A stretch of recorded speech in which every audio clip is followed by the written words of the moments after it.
Hello everybody, this is Christine Chandler coming to you live from home once again. Update on the donations. Apparently there was a temporary block on the my PayPal account, but I have resolved that, cleared that up, so everybody can donate once again safely and well. So please get to that right away if you haven't been able to do that the past day or two. Also, if you do find difficulty in donating through PayPal, I'll allow for you to send me a certified bank check through the U.S. mail to my home address. But mostly, I want it direct to my PayPal account, please. Anyway, with that, still got the buzz about from the electric company threatening to cut off our power, so we desperately need at least $200. I state that I quote that amount because not only do we need to pay the bill, but we're gonna need to be able to eat around here, and food's not gonna be around totally for that long. For shoot, another couple of weeks. Well, anyway, aside from that, yes, please help us. We don't want to lose our electricity or go hungry. Please. Donate now.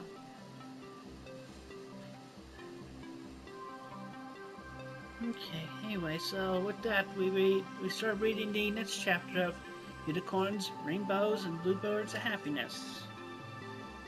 Chapter 2, Karaoke Night. Uncle! Sabrina the blue pigeon screeched tunelessly into the microphone as she read the words on the screen at the bar. Only 5 creatures were in the bar at the moment.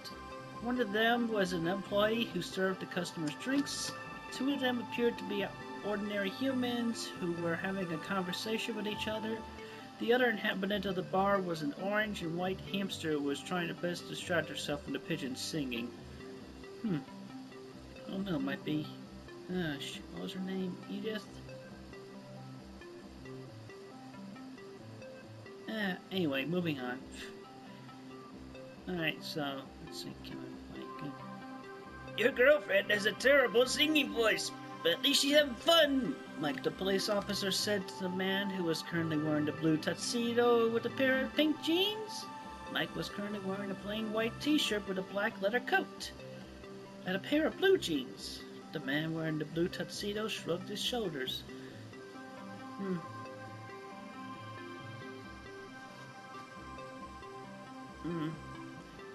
She gets so excited for karaoke, she's always asking me to buy her something so that she can sing karaoke at home. That's not gonna happen anytime soon, so I just let her sing here every week. Uncle. Bartender wearing a black dress that matched her black hair said, I wish you wouldn't sometimes, as she poured glasses of rum and coke for the 2 men. Wait. I misread. I wish that you wouldn't sometimes, as she said as she poured glasses of rum and coke for the 2 men. Kevin smiled as he accepted his glass, while Mike planned on waiting until he finished his current glass of rum and Coca-Cola. It's not rum and coke, it's Coca-Cola from the Romans.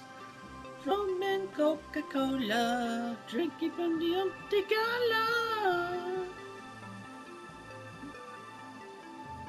Yeah, before he finished his current his glass before he drank a second one. So you're familiar with the mutations, right? Mike asked Kevin, who smirked as he quickly drank all the liquid in his glass.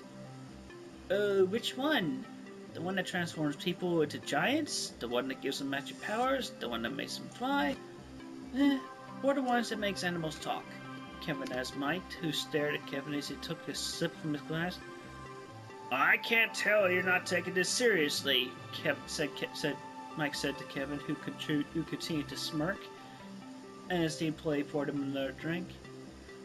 As you know, mutations have existed for almost 600 years. We don't know what caused them, and we likely never will.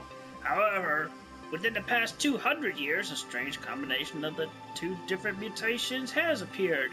Kevin nodded his head as Mike paused to take a sip of his drink. Yes. Some people have the horn on their forehead that gives them magical powers, as well as the wings that let them fly. As the bartender finished pouring him another drink, Kevin asked, "It's alright." Sabrina continued to shriek tunelessly through the speakers in the bar, "Mongo, Mongo, Mongo!"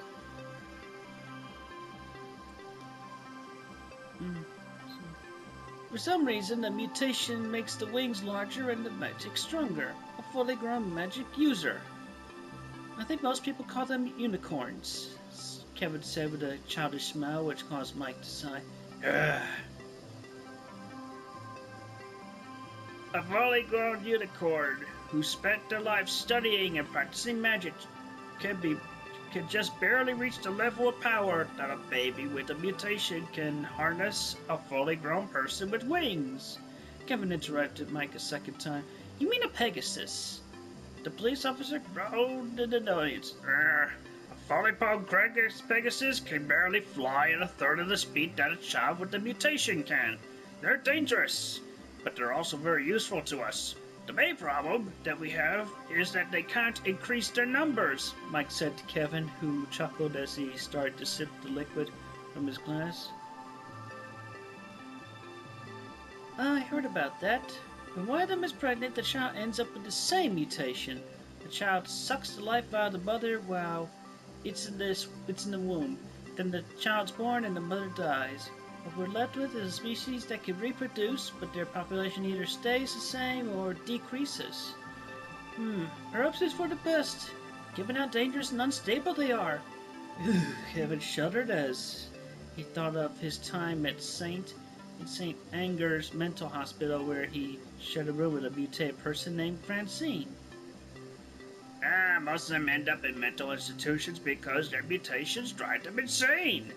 Only a few of them are able to function on the normal level, Mike said as a smile started to appear on his face. But imagine if there was a person with the mutation who wasn't completely crazy, who could potentially reproduce exponentially, Mike said to the man, who looked at him with a curious expression before he took another sip from his glass. Kevin said simply, "The girl and her twin sister." And Mike nodded his head. Her mother's pregnancy was the first case of a pregnant mutant conceiving twins. It was the first time that the population had increased since around 100 years ago. But that's not the most interesting part. Mike started to grin. Kevin's curiosity increased as the man reached into his pocket and pulled out a handful of photographs they placed on the counter at the bar. Mike pointed at what appeared to be a blurry photo of the insides of a young woman's womb. We've had our best unicorns watching these two for years. Imagine our surprise when we found one of them was pregnant with twins. Kevin stared at the photos. The girls healed each other when they slept together. They provided the life and magic needed for their offspring to grow inside of her.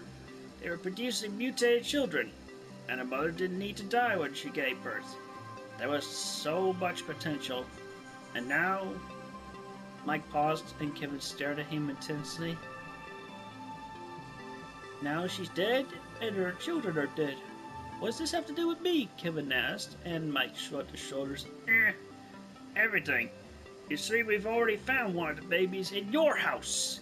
And your friend Jack will die in about an hour when my friend pulls him over and finds the other baby in the trunk of his car. Also, those pink patties that you gave Edith to wash, I was right, her name was Edith, are covered with the blood of the girl that you murdered, as well as your fingerprints. Mike laughed at the end of his sentence as Kevin reached out and grabbed him by the throat, choking him as he held him up in the air. Kevin screamed, "You son of a bitch!" The rest of the people in the bar turned their heads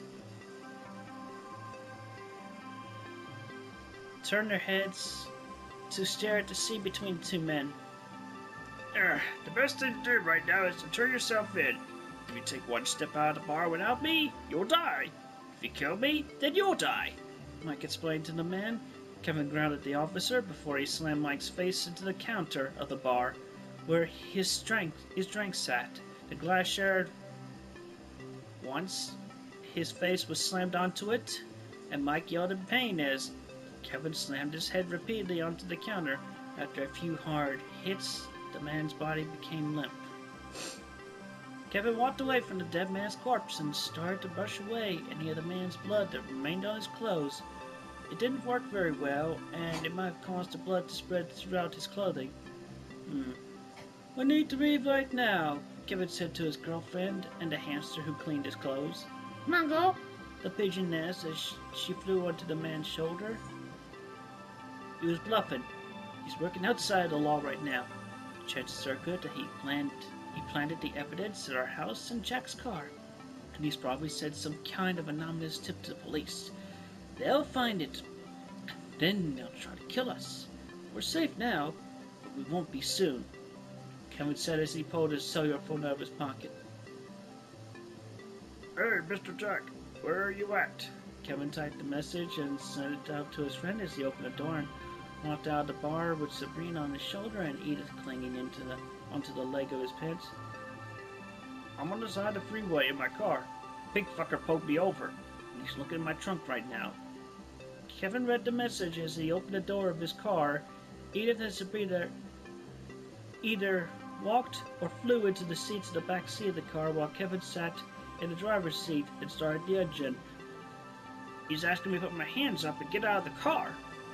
Once the engine started, Kevin looked down on his phone and swore. Wah.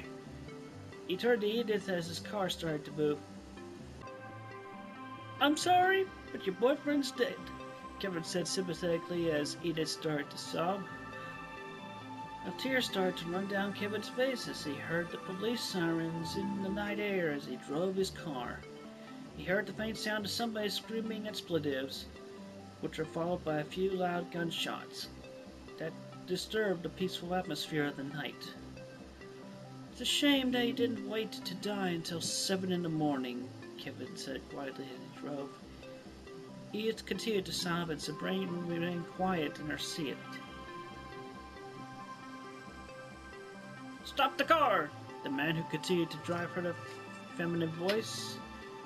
He looked into his rearview mirror as he drove and was surprised to see what appeared to be a girl with wings and a white horn on her forehead. "Stop the car!" Her pink hair waving in the wind as she flew had him mesmerized. He was so focused on the girl that he didn't notice the ball of magic that was currently traveling toward his car. "Uncle!" The blue pigeon shrieked as the ball of magic hit the car, destroying the tires. The man cursed as he opened the door to the left of him in the car and leaped out. Sabrina grabbed Edith and flew out of the open door before the car crashed into a tree on the side of the road. "You killed my sister!" the girl yelled as she charged towards the man, who smiled as he reached into his left pocket and pulled out a small pistol. "Don't come any closer," Kevin said with a smile as he pointed the gun at the girl, who continued to charge towards him. Before the man had time to pull the trigger, the angry girl had lifted him in the air and had her horn positioned near his neck. "I didn't kill your sister," Kevin said simply. The girl stared at him with eyes and an expression that showcased how angry she was with the man. "Officer Mike said that you did." "Officer Mike is a liar," Kevin said calmly as the girl continued to stare at him as she held him above her head. "Do you know who killed her?" the girl asked Kevin, who shook his head in response. As soon as the man had finished shaking his head, the girl released him from her grip and impaled him on her horn.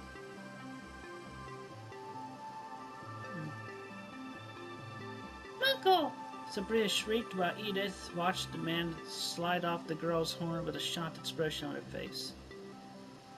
"I didn't kill your sister," the man said weakly to the girl, who continued to stare at him as the blue pigeon flew on top of his stomach. The pigeon looked down on the dying man with a mournful expression on her face as tears started to slide down her face. "Don't cry. I've lived long enough, and don't be angry at her. I would have done the same thing," Kevin said calmly as his breathing became shallower. "I love you," Kevin said before his body became limp on the darkened street underneath the night sky.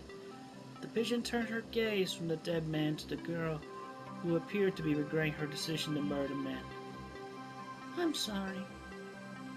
I know how you feel, the girl said simply before she flew off into the night. Well, I guess he's dead. Oh well. Well, I'll read another chapter again in the near future. Meantime, please donate via PayPal. Thank you very much, and have a good day.